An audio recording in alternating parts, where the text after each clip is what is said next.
Bharat Ratna doctor Babasaheb Ambedkar यांची जयंती धुळ्यात उत्साहात संपन्न। विविध पक्ष संघटना पदाधिकारी प्रशासनाच्या वतीने अभिवादन। याबाबत अधिक वृत्त असे की धुळे शहरातील मध्यवर्ती ठिकाणी असलेल्या शहर पोलीस चौकीजवळ असलेल्या महामानव डॉक्टर बाबासाहेब आंबेडकर यांच्या पुतळ्यास विविध पक्ष संघटनांचे पदाधिकारी त्याचबरोबर पोलीस प्रशासन, जिल्हा प्रशासन, विविध विभागातील अधिकाऱ्यांनी या ठिकाणी मानवंदना देत अभिवादन केले। तर त्याचबरोबर या ठिकाणी मराठा रेजिमेंटचे सर्व निवृत्त पोलीस अधिकाऱ्यांनी मानवंदना देत या ठिकाणी बुद्धवंदना घेत शरण घेऊन या ठिकाणी अभिवादन केले। तर प्रसंगी या ठिकाणी धुळे शहर आमदार अनुप अग्रवाल, जिल्हाध्यक्ष भाजपा गजेंद्र शेठ अंपडकर, वाल्मिक अण्णा दामोदर यांच्यासह या ठिकाणी अनेक मान्यवरांनी उपस्थिती दिली होती। खासदार डॉक्टर शोभाताई बच्चाव, माजी खासदार डॉक्टर सुभाष भामरे तसेच या ठिकाणी संविधान वाटप कार्यक्रम देखील पार पडला। यावेळेस भैया पारेराव, राज चव्हाण यांच्या वतीने या ठिकाणी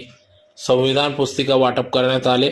असे विविध कार्यक्रम या ठिकाणी पार पडले। तर तसेच दिलीप आप्पा साळवे, शोभाताई चव्हाण यांच्या वतीने देखील या ठिकाणी उपस्थित राहणाऱ्या भीम अनुयायींना चहा वाटपासह विविध कार्यक्रम या ठिकाणी घेण्यात आले। तृतीयपंथी यांच्या वतीने देखील या ठिकाणी फराळाचा वाटप करण्यात आले। तर अतिशय उत्साहात भारतरत्न डॉक्टर बाबासाहेब आंबेडकर यांची जयंती मोठ्या उत्साहात साजरी करण्यात आली। यावेळी या ठिकाणी धुळे मनपा नगरसेविका वंदनाताई भामरे, सामाजिक कार्यकर्ते संजय अण्णा भामरे, भाऊलालजी वाघ आदी सर्व पदाधिकारी यांनी देखील या ठिकाणी अभिवादन केले।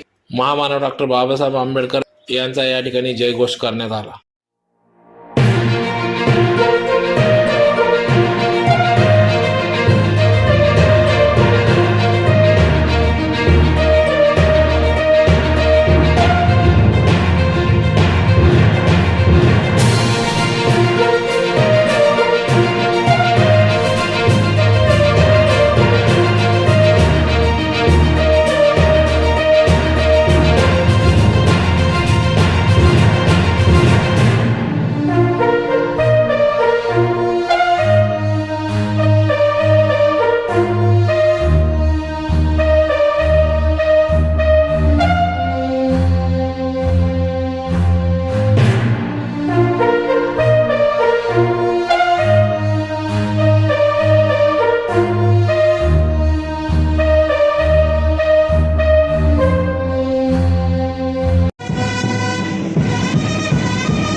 शिवाजी महाराजांच्या राजे